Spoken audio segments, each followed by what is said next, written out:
I knew I was going to have to give you a free Arabic lesson here today. So go the words of Muslim apologist Mohammed Hijab in his recent debate with David Wood. One of the interesting aspects of the debate is when Mohammed Hijab proceeded to chide David for making arguments against Islam that are allegedly based on an inaccurate understanding of Arabic words and phrases, even though David has had no formal education in Arabic. In one of his many intemperate outbursts, Hijab said the following: Well, don't tell me about the Arabic language. You ask me about Arabic language in this forum. You ask me, you don't tell me, you ask.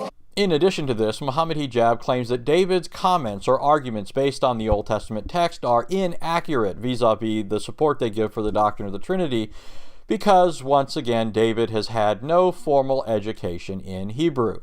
Not only do you not know Arabic, but you don't know Hebrew, and you're making a big mistake by trying to interpret the biblical text in this way. And yet, in spite of castigating David for making comments about Arabic, Mohammed Hijab proceeds to wax eloquent on the Hebrew text, even though he's had no formal education in Hebrew. As the following clips will show, not only has he had no formal education in Hebrew, he doesn't know the first thing about Hebrew. The word Elijah in the Hebrew language means God is with us. No, Elijah does not mean God is with us. Elijah, or Eliyahu in Hebrew, means my God is Yah, or Yahweh. Yah is a contracted form of the divine name.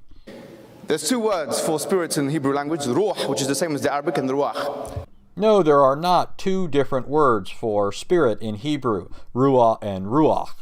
There's one word in Hebrew, ruach, and it can mean either spirit or wind, depending on the context. And speaking of wind, it seems like Mohammed Hijab is pulling things out of midair. Because when we look at the Old Testament, we find the Shema, chapter 6, verse 4, Shema Israel, Adonai Elohim, Adonai Echad. Hear, O Israel, my Lord, our Lord is one Lord. No, the text does not say Shema Yisrael Adonai, but Shema Yisrael Yahweh. That's how it's written in the biblical text. Here, Mohammed Hijab is not showing evidence that he can read the biblical text. He's simply parroting the way it's stated by contemporary Jews who refuse to state the divine name. But in addition, the Shema does not mean, Hear, O Israel, my Lord, your Lord is one. The Shema is, Hear, O Israel, the Lord our God, the Lord is one. Once again, Mohammed Hijab does not know Hebrew, and yet he's pretending to speak with some kind of authority or insight or knowledge regarding the Hebrew text, something that he forbids to David, since David has had no formal education in Arabic. Now someone might argue, but the word Elohim, and this is the weakness of the argument, it's a weak linguistic argument, the word Elohim is a majestic plural, they would argue.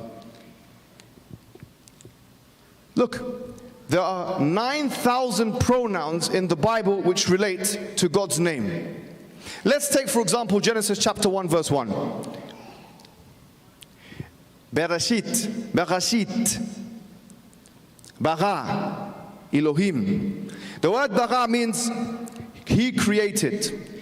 Whenever you find a pronoun in the Old Testament referring to Elohim, you will always find it in third person male singular. One more time.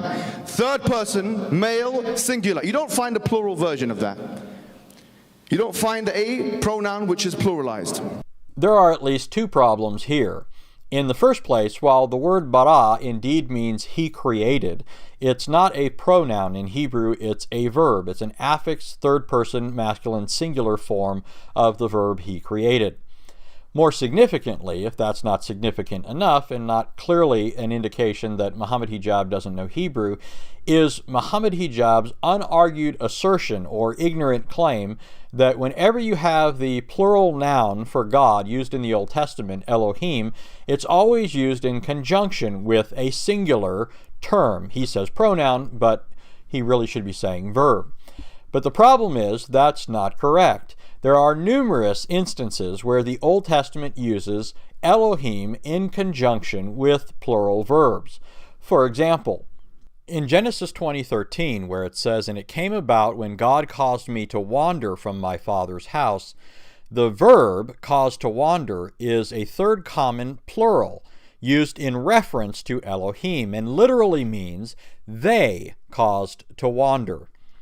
All of this is just one of many different lines of evidence proving that Mohammed Hijab's rhetoric in the debate was not commensurate with the substance of his argumentation, and that his indignation was only equaled by his hypocrisy and errors.